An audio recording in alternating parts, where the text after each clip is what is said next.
Olá pessoal, esse é mais um episódio do Sala do Cliente, um espaço onde a gente conversa com os parceiros da Sankia para entender um pouquinho mais de gestão.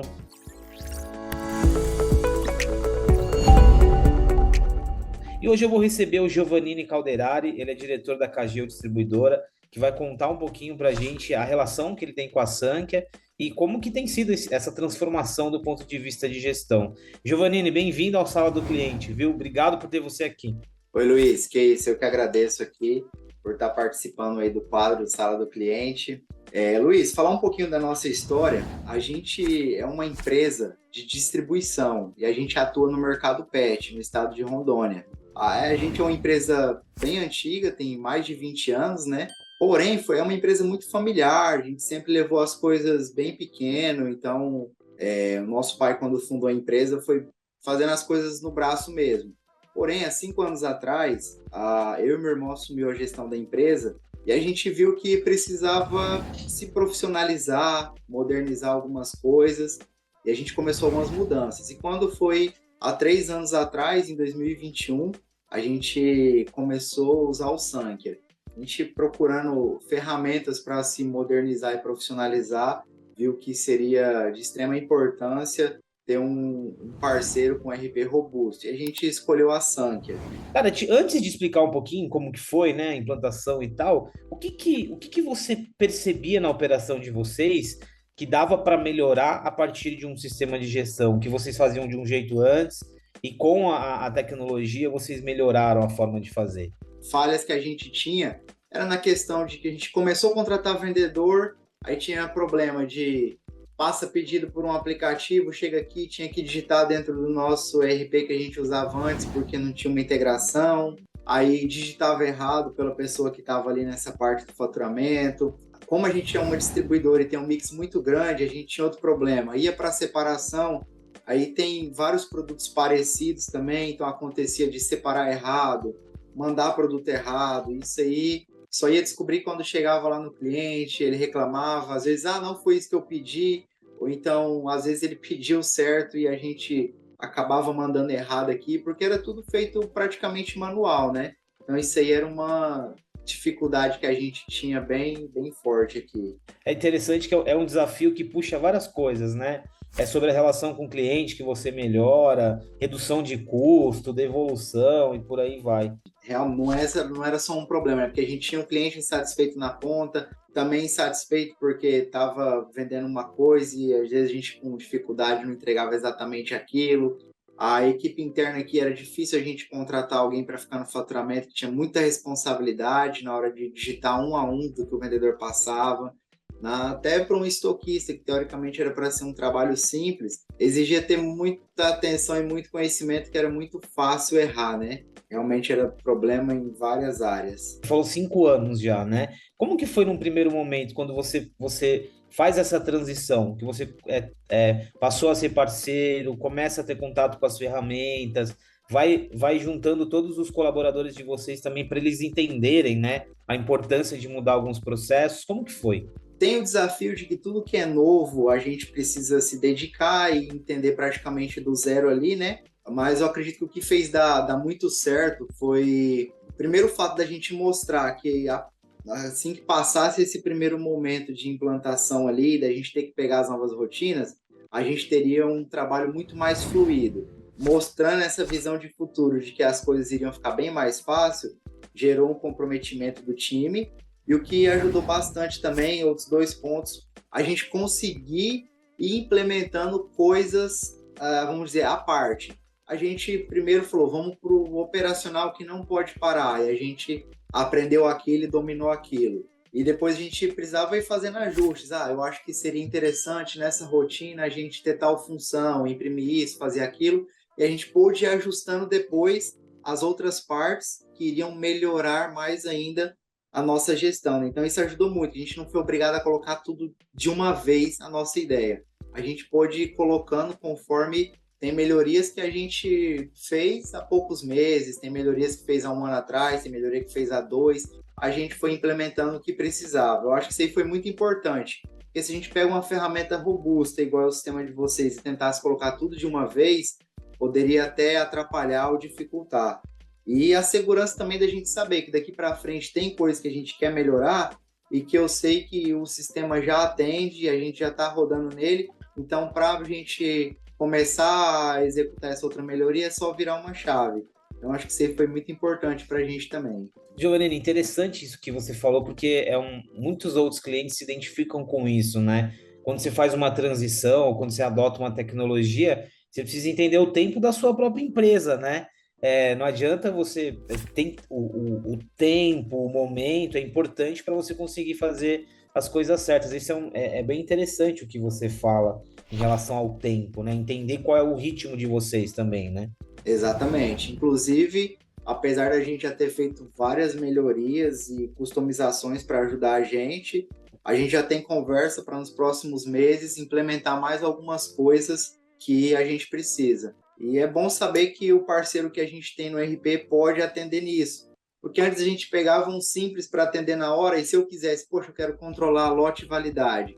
Pô, aí o sistema já não me atende. Talvez procuraria outro que controlaria isso, mas quando eu quisesse implementar outra melhoria, talvez não iria atender. A nossa decisão de ter um parceiro igual vocês foi que a gente sabe que no momento que for necessário a gente fazer melhoria ou implementar algum processo novo, a gente ia conseguir dentro do mesmo ERP. Me tira uma dúvida sobre o que você falou de customização, né? Que esse é um ponto super importante e também tem a ver com o que você falou, né? A ferramenta ela precisa estar adaptada à tua companhia, ao teu perfil. Das customizações que vocês foram demandando, o que você destacaria? Que era algo muito importante que vocês precisavam fazer, que era muito típico de vocês e a Sank atendeu.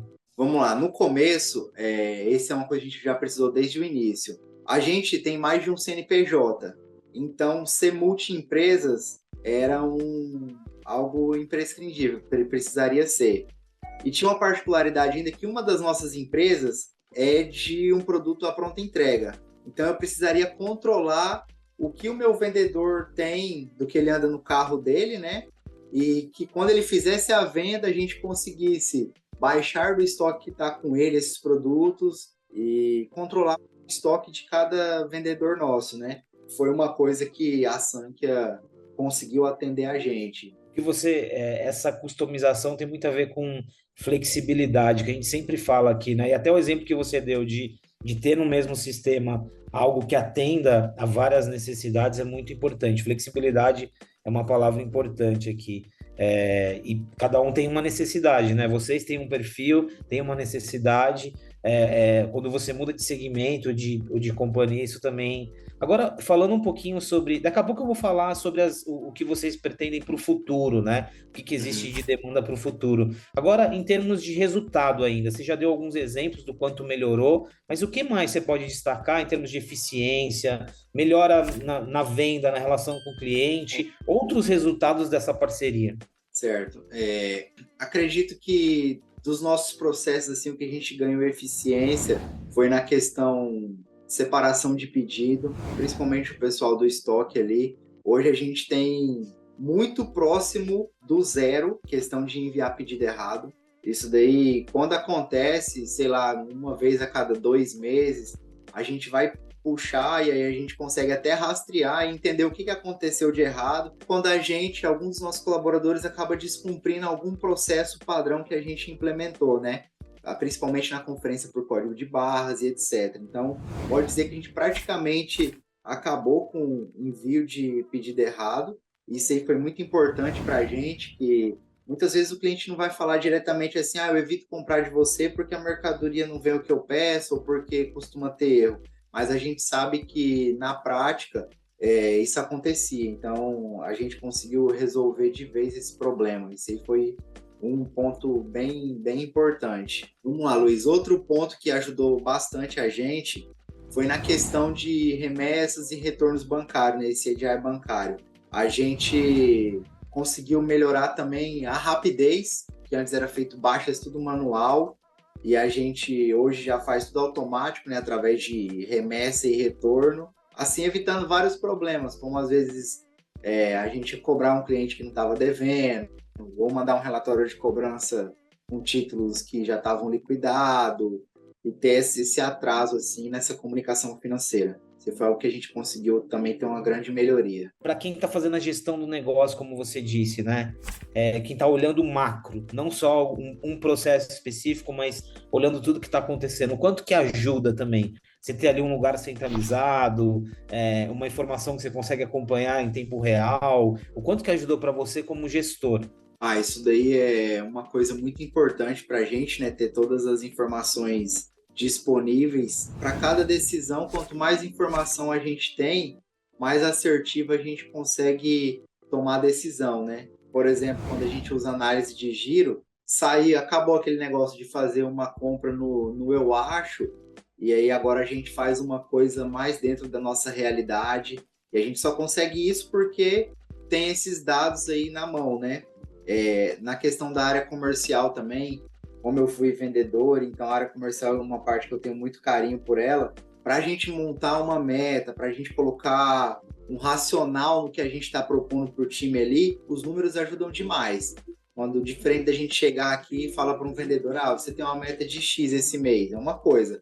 Agora, quando a gente fala, a nossa média nessa região está sendo isso, esse cliente aqui está em queda, então a gente vamos precisar melhorar aqui, a gente vai conseguir levar o nosso número para cá se a gente melhorar nesses clientes em queda. Então, a gente consegue ter uma análise bem mais precisa para tomar uma decisão mais assertiva, né? Eu acho legal você trazer o seu lado vendedor, porque às vezes eu vejo a área de vendas como uma área sagrada, né? E às vezes, quando você traz tecnologia, no primeiro momento parece que assusta, né? Do tipo, não, mas a tecnologia está vindo para me ajudar ou para competir comigo? E você deixou claro que a informação, o dado, ela na verdade dá muito mais ferramenta para um vendedor, né? Foi legal você trazer esse seu lado. E da parte que eu era vendedor, para mim era desse jeito. Eu precisava ter uma clareza de qual era o meu objetivo e como que eu ia fazer aquilo. E ter dados ajudou muito nisso, porque a gente já vai orientado. Poxa, eu já sei que esse cliente está em queda, está caindo por causa disso. Então, quando a gente vai até conversar com o nosso cliente com esses dados na mão para o vendedor, ajuda muito a gente ter esse acompanhamento de se ele está crescendo, se ele está caindo, se ele deixou de comprar da gente alguma marca, na onde está sendo essa queda. Isso aí eu acredito que ajuda muito a área comercial. Então, Giovannini, voltando lá no início, né? Resolveu sim uma questão de eficiência, entrega, relacionamento com o cliente, mas por outro lado trouxe muita informação, muito dado inteligente que ajuda numa aplicação comercial, né? Você comentou sobre o futuro, né? Um pouquinho de demandas que vocês têm, mais customizações. O que você olha no médio e longo prazo aí do que a gente pode evoluir nessa relação? Para os próximos meses e para o futuro, o que a gente ainda tem de demanda, uma que eu acredito vai ser muito importante, é a questão de localização lá no depósito, né? Locais de armazenagem, que hoje a gente ainda não usa isso. Então, a gente está organizando o nosso estoque com corredores, prédios, para primeiro deixar tudo organizado e depois colocar isso no sistema. Então, a gente já começou a fazer isso fisicamente para depois a gente colocar no sistema. Essa aí vai ser uma melhoria que a gente vai estar implementando nos próximos meses. E outra situação que a gente também vai buscar melhoria agora é que a gente começou a fabricar alguns produtos também. Então, a gente já tem que ter uma gestão de custo, de matéria-prima, de fórmula, e que hoje a gente ainda não está utilizando. Então, provavelmente, como a gente acrescentou esse braço na empresa, a gente vai começar a parametrizar isso também nos próximos meses aí. Giovanni, eu queria super agradecer. Eu acho que rapidamente você deu uma ideia para a gente da importância, né, da gestão. E aí, uma última perguntinha para a gente terminar. Você comentou o fato de ser uma empresa familiar, né? E aqui no Sala do Cliente, a gente recebeu várias pessoas que compartilharam esse processo de profissionalização, gestão. É uma empresa com a qual você tem uma ligação que vai além do negócio, né? Ela é uma ligação afetiva e por aí vai. O que você diria para outras pessoas que têm uma empresa familiar, que está vivendo esse processo em relação a juntar a tecnologia e as necessidades do negócio? Eu acredito que é o seguinte, a gente não pode confundir ser uma empresa familiar com ser uma empresa pequena. Então, acho que mesmo a gente sendo uma empresa familiar, a gente pode olhar para frente. E para a gente crescer no mercado hoje, que cada dia está mais desafiador, a gente precisa se modernizar, buscar aplicar as melhores práticas. Então, acho que mesmo que a gente seja uma empresa familiar e que tenha outras empresas familiares, a gente olhar para o quão longe a gente pode chegar, independente de ser uma empresa familiar ou não. Eu acho que isso só tem a agregar para a gente ser uma empresa familiar, a gente poder, inclusive, ajudar outras pessoas que, quando a gente cresce, tem possibilidades de ajudar mais pessoas que estão próximas da gente. Acredito que é isso daí, a gente não imaginar que porque é familiar a gente não pode crescer. E para a gente crescer, hoje em dia precisa de tecnologia, de se profissionalizar. Nossa obrigação está sempre melhorando, né? Até para que continue existindo empresas familiares. Giovannini Calderari, diretor da Cageu Distribuidora. Giovannini, muito obrigado pelo tempo e por compartilhar tanta coisa legal aqui com a gente, viu? E é isso, Luiz. Eu que agradeço aí. É um prazer ser parceiro de vocês. É isso, pessoal. Esse foi mais um Sala do Cliente, falando um pouquinho sobre a parceria dos nossos, a relação dos nossos parceiros com a Sankhia. E ficou bem claro aí, né, que não é só sobre eficiência, não é só sobre vendas, é sobre inteligência do negócio. A gente se vê no próximo episódio.